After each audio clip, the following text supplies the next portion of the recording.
Happy Families podcast. It's the podcast for the time-poor parent who just wants answers now. Hello, this is Dr. Justin Coulson, the author of 6 books about how to make your family happier. I'm here with Kylie, my wife and mum to our 6 daughters and co-host of the podcast. Kylie, you're looking like the holidays are starting to wear you down a little bit. Oh no, I'm just in the zone. I'm just, a bit zen. Yeah. A bit spaced out. Well, stay with me because this one's going to spin everything about holidays on its head. What we're doing because of school holidays is we're spending more time with our family, which means less time in the office and less time on podcasting, but we still want to give you great stuff to make your family happier. So every day in your feed, something really simple and really short and really sweet so that you can spend more time with your family as well and have a happier family. Well, I can't wait to hear what today's tip is. Here it is today. You do sound so chilled out. I've recently, when I say recently... People tell me my voice is really calming. About a year ago, I finished a book by a guy called Nassim Nicholas Taleb called Anti-Fragile.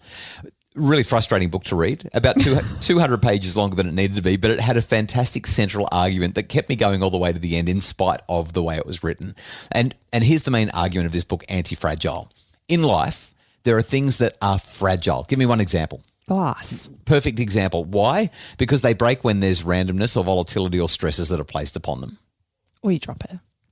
Or if you drop it. Well, that would be randomness or volatility or stress. So I think that's okay. Thing is, sometimes people are fragile as well. Sometimes they feel like they've been dropped like glass, and it's not a good way to live ongoingly. We can't remain fragile as humans. We just won't survive. And what Taleb argues is that we often see the opposite of fragile as resilient. So can you think of something that's resilient? Rubber.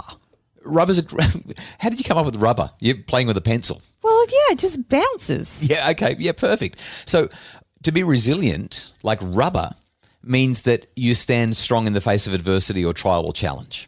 Rubber can get wet. It doesn't change. Yeah, and you can throw it at a wall and it doesn't break.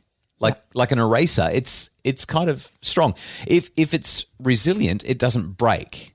And if it is affected, it bounces back, which is kind of like what rubber does. So it's really great if people are resilient like a rubber. And for those of you who are not in Australia, I know Americans have a different meaning of rubber to what Australians do. So we're talking about an eraser, like a lead pencil eraser when we say rubber. That's the Australian word for it. It's a rubber. You say, can I borrow a rubber off you, please? And no, I don't mind if it's one that you've had in your pencil case for however long. You can just borrow somebody's rubber. I'll move on. So there is something better, though, according to Taleb. Taleb argues that we don't have a word for the opposite of fragile in our English language. And so what he's basically saying is just because you're not changing because of adversity, so fragility means you're breaking down, and the opposite of fragility should be building up because of adversity, getting stronger instead of being broken down by the adversity. And so he coined the term anti-fragile. He basically says anti-fragile people and things grow stronger because of adversity and stress and randomness and volatility. A long time ago, it is a long time ago, when our kids were much younger, we noticed that a few of them just didn't like it when things got tough. No. They really, really struggled, and they'd actually stop doing things because it was like, that's too hard. And so we decided that particular year we were going to have a family theme, and we decided that we could do hard things together. That was such an awesome year, and the kids still talk about it now. Our youngest at the time was baby number 4, and she was only 18 months old. You carried her on your back, but we climbed Mount Kosciuszko as our we can do hard things. And I just loved how it stretched us. It made us do things that we never thought we could possibly achieve. Especially the little kids. Yeah. How old was Ella? Ella was about 4. Yeah, she was only little, but she walked 13 Ks. Yeah. It was amazing. At altitude. What a champion. Maybe that explains why she's so awesome I think now. today's challenge for our families is to do something hard together. Yeah, let's build up our kids' anti-fragility these holidays. Find something that's a little bit tough, something that's going to push them a bit. I've got that phrase that I use all the time, you got to love the hills because the hills make you strong. It's a good challenge. So how would we do that? Give me one example of what we could do during the holidays to help our kids to be anti-fragile. Well, it might be trying a new food. Oh, yeah, nice one.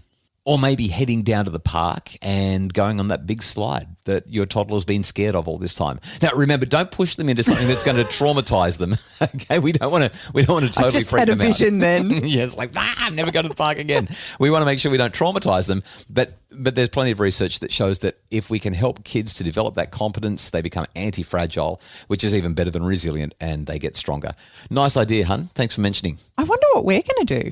We can talk about that in a minute. The Happy Families podcast is produced by Justin Rowland from Bridge Media, and our executive producer is Craig Bruce. I am nervous about what the kids are going to say when we say we're going to do something hard today. If you'd like more information about getting your kids to do hard things or making your family happier, or both, you can find it all at happyfamilies.com.au.